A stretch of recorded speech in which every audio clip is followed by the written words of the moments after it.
मेरा नाम है श्री दिगंबर पूर्णम गिरी। जब मैंने शास्त्र पढ़ा और उसमें यह आया कि जब महाप्रलय होगी तो 12 सूर्यों का ताप इस पृथ्वी पे गिरेगा जी। और मैंने आंख खोल के देखा तो एक ही सूर्य दिख रहा है, 11 और नहीं दिख रहे। मैंने उनसे तर्क किया कि 12 ही लिखा है, गलत लिखा है कि 12 सूर्यों का ताप पड़ेगा, एक ही सूर्य 12 कहाँ है? तो उन्होंने कहा बेटा ये सत्य लिखा है, जो वर्तमान में हमारा सूर्य का प्रकाश आ रहा है ये केवल 8% आ रहा है। 92% योजन पृथ्वी पर रुक जा रहा है, जो अल्ट्रावेटिक किरणें जिसको कहते हैं। ओके। यहाँ केवल 8 आ रहा है विटामिन डी को लेकर, रेडियम से युक्त होकर। जब योजन पृथ्वी फट जाएगा, टूट जाएगा तो 12 अट्ठे 96 डिग्री जब तापमान आएगा तो 12 सूर्यों का ताप पड़ेगा, ये पूरी पृथ्वी आग का गोला बन जाएगी। नागा का स्वरूप है जी, ये महादेव का स्वरूप है जी, एक बालक का स्वरूप है जी। बालक में क्या चीज नहीं होती है? निर्मल मन जन सो मोई पावा, मोई छल छिद्र कपट नहीं सुहावा। तो बच्चे के दिल के अंदर न काम है, न क्रोध है, न लोभ है, न मोह है, न मद है। और नंगा किस तेरी गोद में बैठ जाए, नंगा उसकी गोद में बैठ जाए। तो नागा का रूप एक बालक का स्वरूप होता है जिसके अंदर से विकार रहित हो जाए, उसका नाम नागा है, सन्यासी है, संन्यासमया, तीनों गुणों से रहित हो जाना। ये जो गांजा भांग है ये क्या करता है? तुम्हारी मनोशक्ति को जो है बुरे कामों से डरा देता है, या तो कोई यूज करके देखे। दारू जो है वो तुम्हारी मनोशक्ति को उत्तेजित करता है, पिछली बातों को याद दिलाता है। दूसरा तुम्हारी जो है भांग गांजा तुम्हारी काम वासनाओं को जो है दबा देता है। तो नारी के नंगे स्वरूप को 5 व्यक्ति देख सकते हैं। मेरे पास एक डिश है और जो चुटिया होती है एंटीना है, जो तुम्हारे जो यहाँ से कुछ तरंगें बाहर को जाती हैं, कुछ अंदर को आती है। 5 कर्मेंद्री, 5 ज्ञानेंद्री, 10 उस रथ के घोड़े हैं और बुद्धि रूपी उसमें लगाम है और ज्ञान रूपी चाबुकर बोलने वाला इसमें स्वयं सारथी कृष्ण है। तो आज हमारी संस्कृति बदली गई। ये आज हमारे लड़के लोग खड़े होकर पेशाब कर रहे हैं, ये हमारी संस्कृति नहीं है।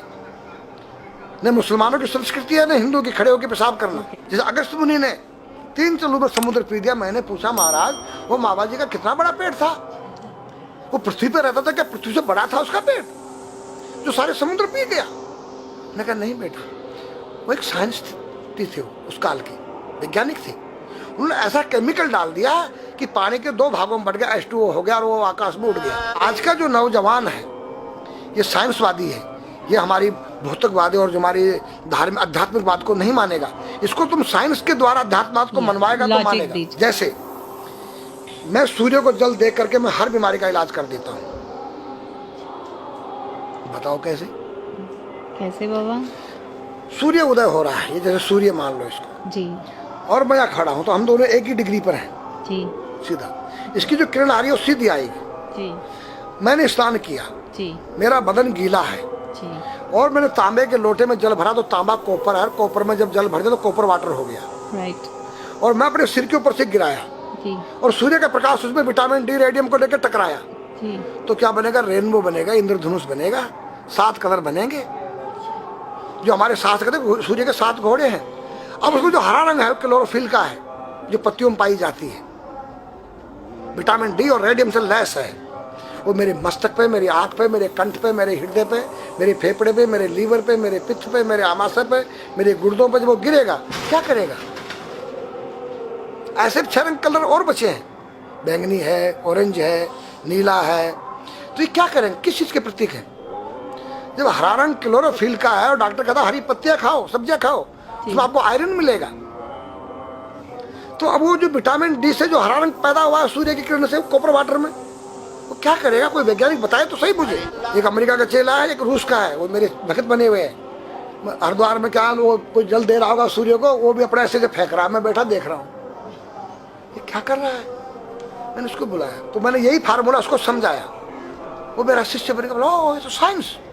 मस्तिष्क पर तिलक क्यों लगाते हो इस जगह पर? पहले लगता है पीला, फिर लगता है लाल, फिर लगता है सफेद। 3 कलर क्यों लगते हैं? काला क्यों नहीं लगता? चौराहे पे 3 बत्तियां हैं, जी देखा होगा जी।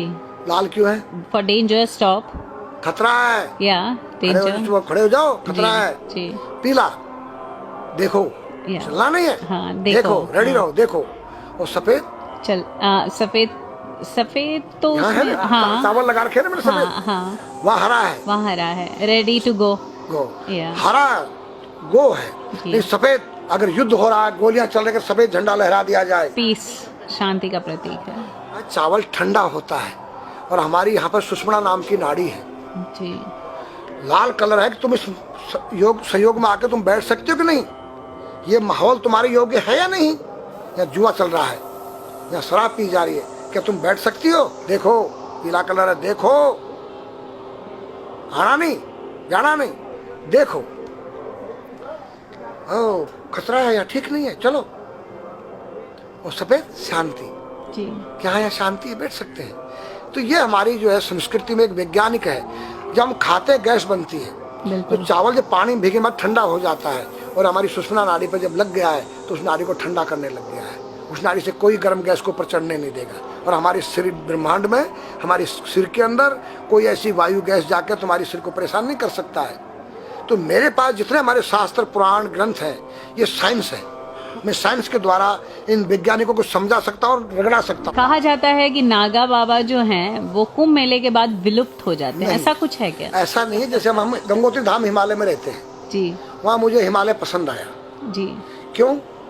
कि तुम गर्मी से बचने के लिए तुम्हारे रूम में एसी लगी है, जी ठंडा पानी पीने के लिए तुम्हारे पास कृत्रिम जो है फ्रिज लगा है, जी हवा लेने के लिए तुम्हारे को पंखे या कूलर जो है कृत्रिम लगे हैं, लेकिन भोलेनाथ बाबा ने मेरे लिए नेचुरल एसी लगा रखी है, और नेचुरल फ्रिज लगाया है, नेचुरल पंखे लगे हैं। तो जब मैंने सब कुछ त्याग दिया, छाती में तो मैं कुछ लेके नहीं जा सकता हूँ, चाहे मेरे पास अरबों खरबों रुपया हो, जी खाऊंगा मैं उतना ही जितनी मेरी पेट के अंदर भूख है। पढ़ना लिखना ये तो सहज चातुरी, काम धैन मन बस करन गगन चढ़न मुश्किल। काम धैन मतलब अपने वीर्य को कंट्रोल करना, अपने मन को कंट्रोल करना, और अपने प्राण को ब्रह्मांड में यहाँ ले जाना। ये खोपड़ी क्या है? ब्रह्मांड है, उसको कहते हैं समाधि। सारे शरीर के प्राणों को इकट्ठा करके इस ब्रह्मांड में मस्तिष्क में ले जाके बैठ जाना, जिसको ब्रह्मरंध्र कहते हैं, उस गुफा के अंदर। ये 3 वस्तु मुश्किल है, बाकी सब आसान है। अपरिग्रह मतलब उतना रखो जितना तुम्हें आवश्यकता है, अधिक मत रखो।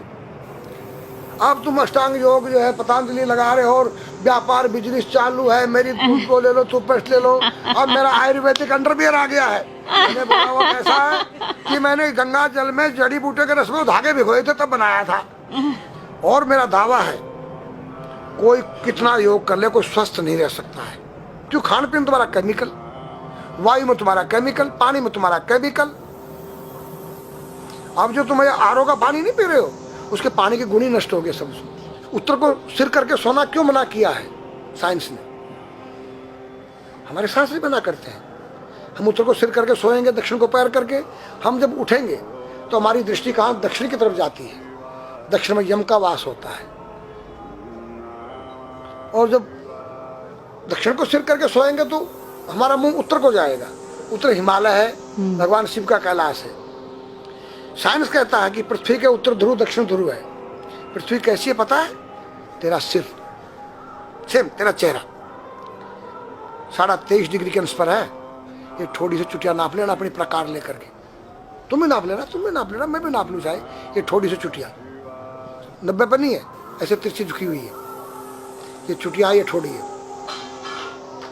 66.5 डिग्री का कोण बनाती है। तो ये जो चुंबक मैग्नेट पावर है, उत्तर से नॉर्थ से साउथ तक, हम जब सिर उत्तर की तरफ करेंगे तो ये नॉर्थ है, वो नॉर्थ है। नॉर्थ को नॉर्थ धक्का मारेगा तो तुम्हारे दिमाग में और तुम्हारे हार्ट में डिस्प्लोजन होगा और बैलेंस बिगाड़ेगा।